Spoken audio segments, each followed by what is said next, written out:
இன்றைக்கி பாருங்கள், கோவக்கா சில்லி போட போகிறேன். அதுக்கு தேவையான ஃபஸ்ட்டு எண்ணெய் ஊற்றியாச்சு. எண்ணெய் இதுக்கு கொஞ்சம் தான் தேவைப்படும். இந்த கோவக்கானால நிறைய பெனிஃபிட் இருக்குங்க. நீங்களும் இந்த மாதிரி கோவக்கா செஞ்சு சாப்பிடுங்க. இப்போ இந்த கோவக்காய்க்கு வந்து இப்போ கோவக்கா செய்ய போகிறோம். கோவக்கா வந்து சில்லி போட போகிறேங்க. ஏன்னா இது வந்து நிறைய குழந்தைங்க வந்து சாப்பிடாது. கோவக்கா பொரியல் செஞ்சோம்னா சாப்பிட மாட்டாங்க. அதனால் வந்து நான் குழந்தைகளுக்கு வந்து இது அவ்வளோ ஒரு நல்லதுங்க. நீங்களும் வந்து குழந்தைகளுக்கு இந்த மாதிரி சில்லி போட்டு கொடுங்க பாருங்க, குழந்தைங்க கண்டிப்பாக சாப்பிடுவாங்க.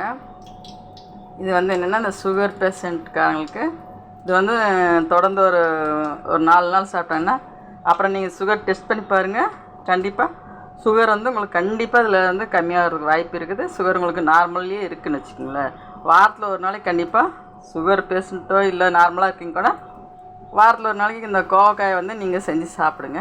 நான் வந்து பாருங்கள், இப்போ வந்து கோவக்காவுக்கு மசாலா போட்டு வச்சுருக்கேன். என்னென்ன மசாலான்னா, தனி மிளகாத்தூள், இஞ்சி பூண்டு பேஸ்ட்டு, உப்பு, மஞ்சத்தூள், கொஞ்சோண்டு மிளகாத்தூள், கொஞ்சம் கார்ன்ஃப்ளவர் மாவு தான் போட்டு பிசைஞ்சு வச்சுருக்கேன். இது வந்து நல்லா மொறுமொறுன்னு இருக்குது. இது வந்து குழந்தைகளுக்கு நல்லாவே பிடிக்கும், ரொம்ப நல்லா பிடிக்கும், சாப்பிடுவாங்க, விரும்பி சாப்பிடுவாங்க. இப்போ பாருங்கள், எண்ணெய் சூடாயிடுச்சு. நான் வந்து கோவக்காய் போட்டு பொரிக்க போகிறேன்.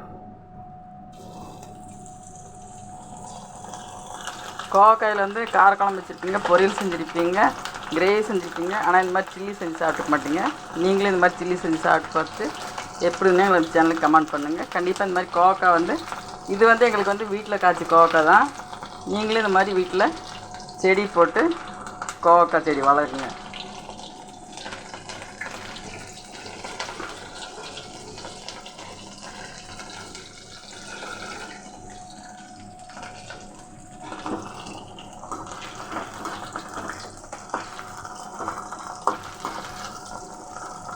இதுக்கு அவ்வளோ எண்ணெய் இழுக்காது. நாங்களும் இந்த மாதிரி ரெகுலராக நாங்கள் வந்து கோவக்காய் பொரியல், கோவக்காய் கிரேவி இதெல்லாம் நிறைய செஞ்சு சாப்பிட்டுட்ருக்குறோம்.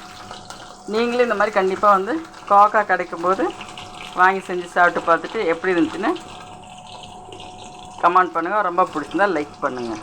எங்களுடைய சேனல் பார்க்குறீங்க, கண்டிப்பாக எங்களுக்கு ஷேர் பண்ணுங்கள்.